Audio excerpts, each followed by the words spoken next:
They call it the Legion 7i and the Pro 7i. We have two updated laptops from Lenovo at CES 2024, and the revisions are awesome this year. We have some differentiation between the Pro and the 7 that makes a ton of sense for both creators and gamers. I'm going to dive into the differences right now. Now, first and foremost, for me being a creator-focused channel, the 7 is the way to go. We have a 3.2K display that reaches 100% DCI-P3, and you have the beloved SD card reader here on the side of the laptop. Now, also, the 7i is a little bit thinner than the Pro 7i this year, and it doesn't have all of the RGB. It's much more slimmed down, much more minimalist, and makes for a much better on-the-go friendly laptop. Now, as I grab the Pro 7i off the rack here, you can see we do have the RGB bar on the front. It's a little bit thicker. You can see it has the vents along the back and the side panel, where the 7i only has the vents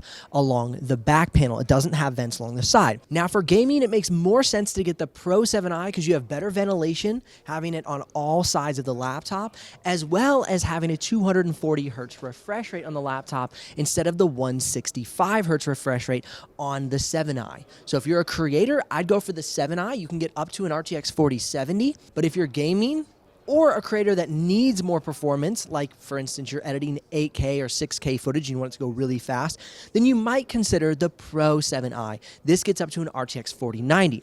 Now, they both can get up to an i9-14900HX, and that allows you to have really good ceiling for the CPU. Now, like I mentioned earlier, the 7i and the Pro 7i have substantially different form factors.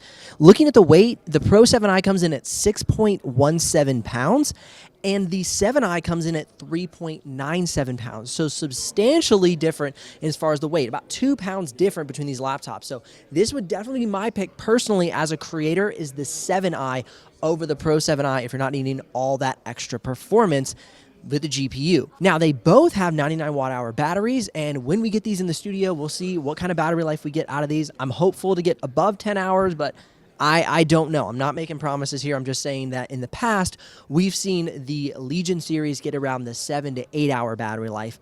And we'll see if this year the CPUs have gotten more efficient and the software has created better battery life too. Now, both the laptops have minimal bezels, 16-inch displays. Love the 16:10 aspect ratio. Great for creators and gamers looking for a little bit extra screen real estate above that 16:9. So they're definitely sticking with that 16-inch panel, which is a continuation of last year's sizing. And lastly, looking at the ports, on the 7i, we have USB Type-A, 2 USB Type-Cs, and our headphone jack on the left side panel. Along the back, we have our HDMI and our power adapter. And then along the right side panel, we have an additional USB Type-C, USB Type-A, manual cutoff switch for the webcam, and an SD card reader. So this has a lot of great port connectivity. Now, going ahead and taking a look at the Pro, we have USB Type-A and USB Type-C on the left side panel. We have network port, USB-C, HDMI, 2 USB Type-A's, and our power adapter. And then on the right side panel, we have our headphone jack, manual cutoff switch for the webcam, and an additional USB Type-A. So the one thing that's really benefiting us on the Pro 7i is going to be the network port if you want super fast internet connection. But the benefit of the 7i is going to be the SD card reader to provide you with quicker access to bring in your photos and videos if you're using SD cards. More to come from CES 2024. We're here at the Lenovo booth, and we're going to see some really exciting stuff. Next, I'll be looking at the Yogas, the ThinkBooks, but I must say I'm really excited about these Legion laptops this year.